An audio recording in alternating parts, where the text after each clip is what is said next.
Israel Hamas युद्ध की आंच पहले तो लेबनान और यमन तक ही सीमित थी, लेकिन अब ये बहरीन, सीरिया और इराक तक फैल चुकी है। दरअसल इन तीनों ही देशों के प्रतिरोधी समूहों ने इजराइल के खिलाफ मोर्चा खोल दिया है और इसमें सबसे आगे इराक है, जहां से पहले तो इजराइल के ईलत शहर पर हमले हुए, लेकिन इसके बाद इराक के प्रतिरोधी समूह इजराइल की राजधानी तेल अवीव तक हमला करने में कामयाब रहे हैं। दरअसल हाल ही में इराक के प्रतिरोधी समूह ने तेल अवीव के भीतर इजराइल की खुफिया एजेंसी मोसाद की एक बिल्डिंग पर ड्रोन अटैक करने का दावा किया था।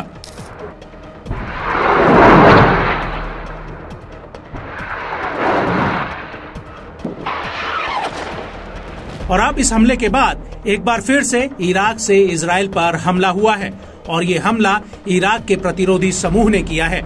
इसको लेकर इराक के प्रतिरोधी समूह का कहना है कि उसने अल रशरश में इजरायली एयरफोर्स के ठिकाने पर कई ड्रोन हमले किए हैं।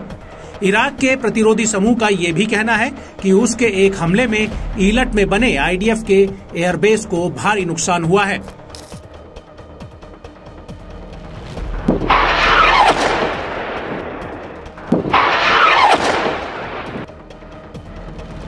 इससे पहले इराकी प्रतिरोधी समूह ने 4 मई 2024 को इजराइल के हाइफा बंदरगाह पर क्रूज मिसाइल से हमला किया था। इराक के प्रतिरोधी समूह के मुताबिक ये इलाका फिलिस्तीन का है, जिस पर इजराइल ने कब्जा कर रखा है।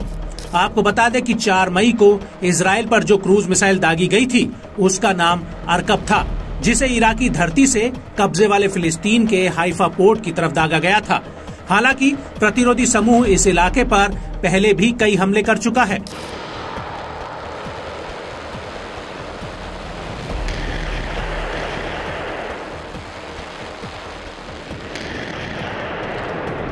और इसी कड़ी में इराकी प्रतिरोधी समूह ने इजराइल के खिलाफ एक साथ 3 हमले किए थे।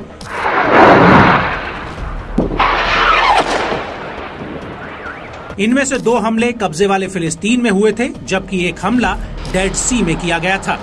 और इससे पहले गुरुवार यानी 2 मई 2024 को इराकी इस्लामिक प्रतिरोधी समूह ने दावा किया था कि उसने बेर अल साबे पर अल अकरब एडवांस क्रूज मिसाइल से हमला किया था। और इस हमले के बाद अगले ही दिन यानी 3 मई को प्रतिरोधी समूह ने कहा था कि उसने तेल अवीव में आईडीएफ के एक अहम ठिकाने पर हमला किया था। दरअसल इराकी प्रतिरोधी समूह ने इस हमले में अब्राहम इंटेलिजेंस हेडक्वार्टर को निशाना बनाया था, जो बेर अल साबे में था, और दूसरे हमले में तेल अवीव में मोसाद ग्लियोट इंटेलिजेंस सेंटर पर हमला किया था, जो इजराइल के किरिया से सिर्फ 8 किलोमीटर की दूरी पर है। और किरिया में ही इजरायली सरकार की वॉर कैबिनेट मीटिंग होती है। और इस जगह से इतने करीब इराक से हमला होना आईडीएफ के लिए एक बहुत बड़े खतरे का संकेत है।